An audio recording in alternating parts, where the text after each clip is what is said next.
Hello my dear student, good morning. आप लोग कैसे हैं? उम्मीद करता हूं आप लोग बहुत ही मस्त होंगे। तो चलते हैं हम लोग इस वीडियो की ओर। जो है पढ़ने वाले हैं क्लास जो 10th का एक्सरसाइज 1.2 का जो है सॉल्यूशन हम लोग करने वाले हैं। ठीक है, हमारे वीडियो को अभी तक आप लाइक नहीं किए होंगे तो प्लीज लाइक कीजिए, कमेंट कीजिए और ज्यादा से ज्यादा हमारे वीडियो को शेयर कीजिए।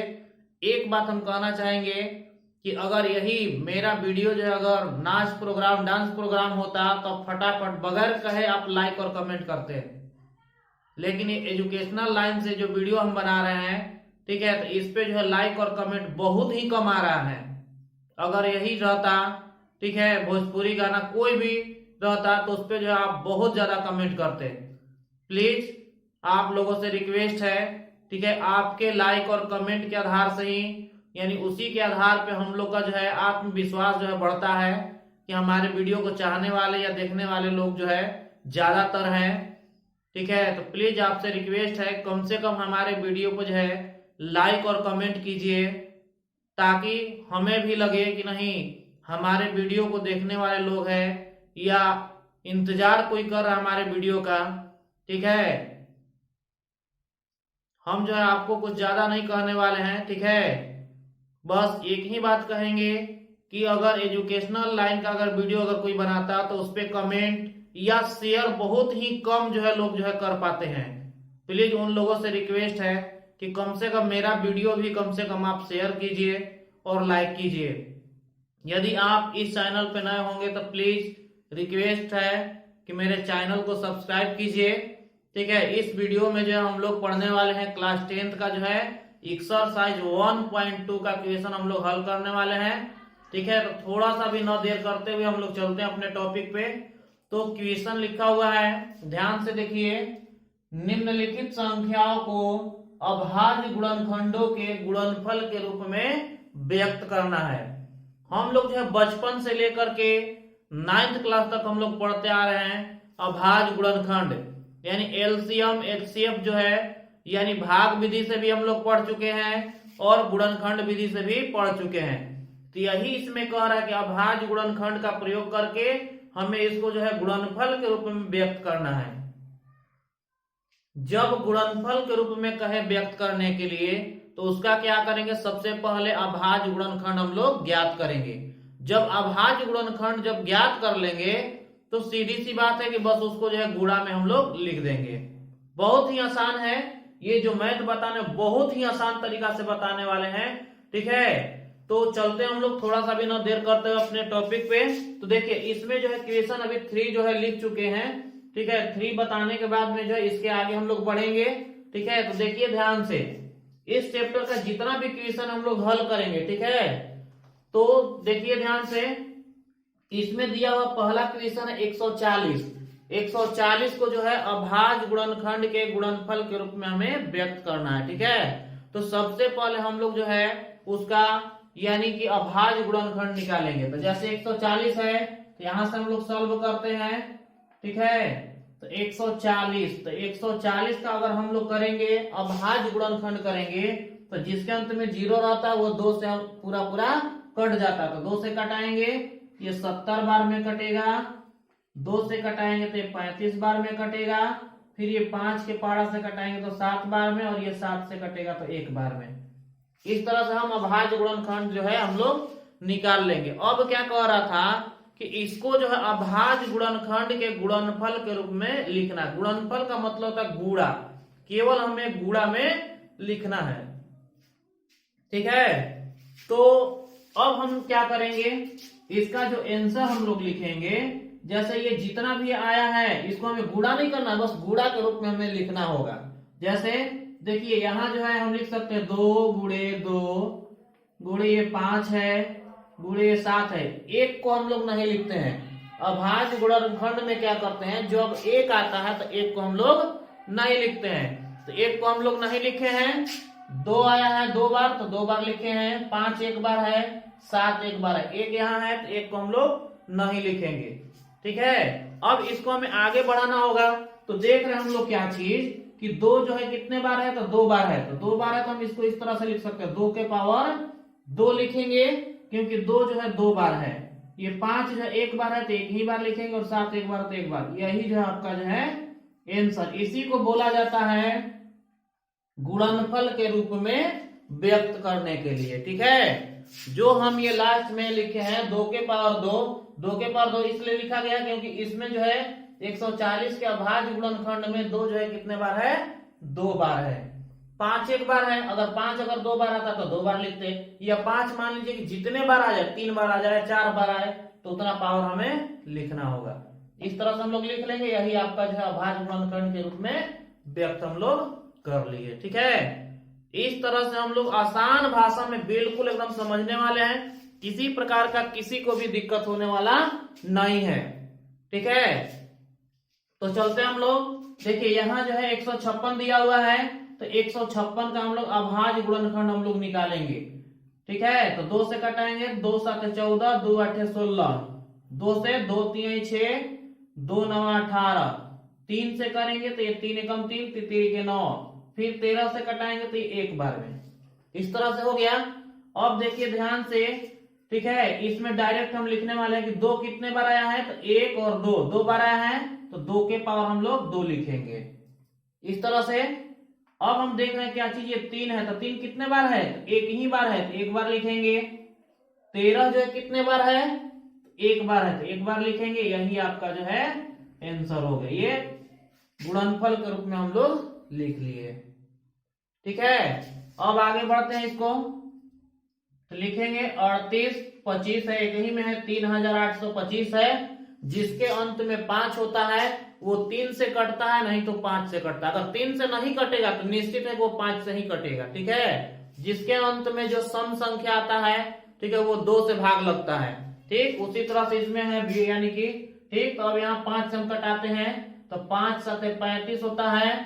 ठीक है, 5 गुना के 10, देखिए 5 7 35, 35 हुआ। ठीक है, तो यहाँ जो है आपका बच गया कितना, 38 था, तो 3 2 हो गया ना 32, तो यहाँ हम लोग लिखेंगे 5 6 30, 5 25। इस तरह से हम लोग करेंगे।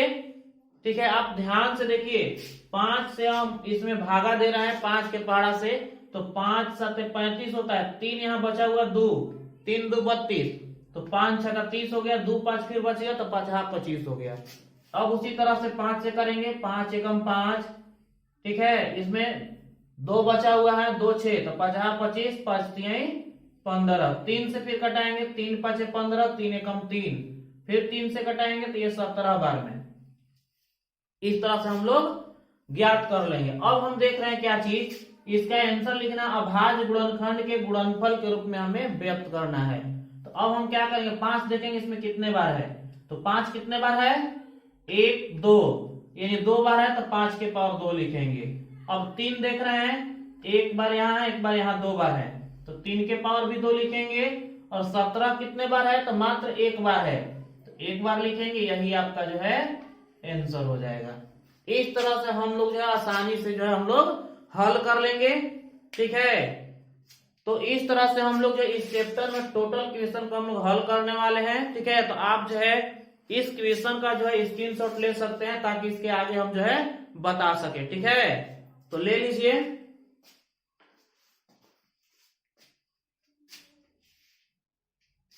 तो चलते हम लोग जो है, देखिए आगे जो है क्वेश्चन है।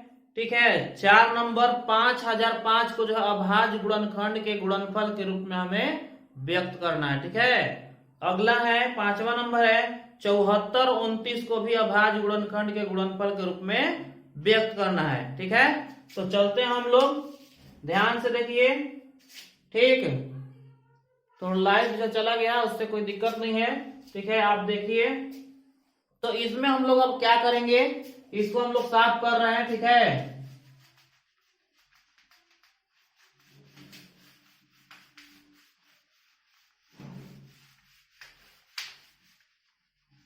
चलिए देखिए ध्यान से।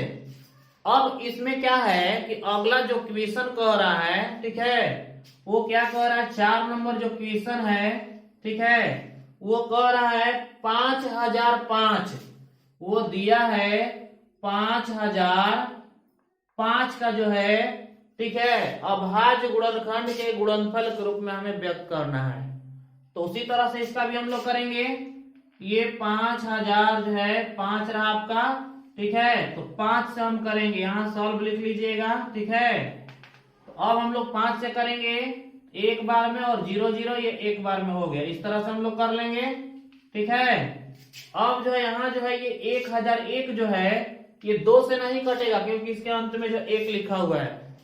2 से भी नहीं कटेगा, न 3 से कटेगा, ठीक है। डायरेक्ट आप जो ये 7 के पहाड़ा से कटाइएगा, तो 7 एकम 7 हो जाएगा, 3 0, तो 7 चौके 28 हो जाएगा, ठीक है। 7 चौके 28, ये 2 1 हो गया, 7 तिरिके 21। इतना बार में आपका जो है कट जाएगा। अब क्या कीजिएगा कि अब ये जो 11 के पहाड़ा से कटेगा, 11 एकम 11, 14 में से 11 गया तो 3 बचेगा, 3 और 3 33 हो गया। तो 11 के पहाड़ा में 33 कितने बार में, तो 3 बार में, ठीक है। यानी 13 से हम कटा सकते हैं एक बार में। इस तरह से हम लोग कर लेंगे। तो जब हो गया तो इसको भाज्य गुणनखंड के गुणनफल के रूप में लिखना है, तो आप लिख सकते हैं अच्छे तरह से। देखिए 5 कितने बार है, तो मात्र एक ही बार है। 7 कितने बार है, तो एक ही बार है। 11 कितने बार है, तो एक ही बार है।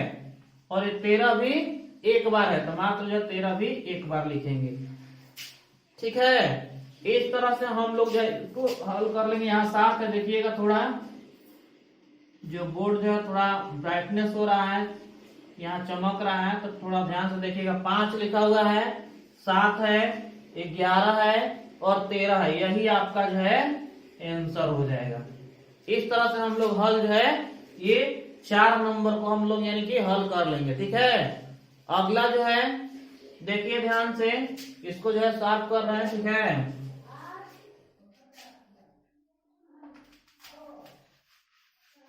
चलिए देखिए ध्यान से, अगला है 74 29।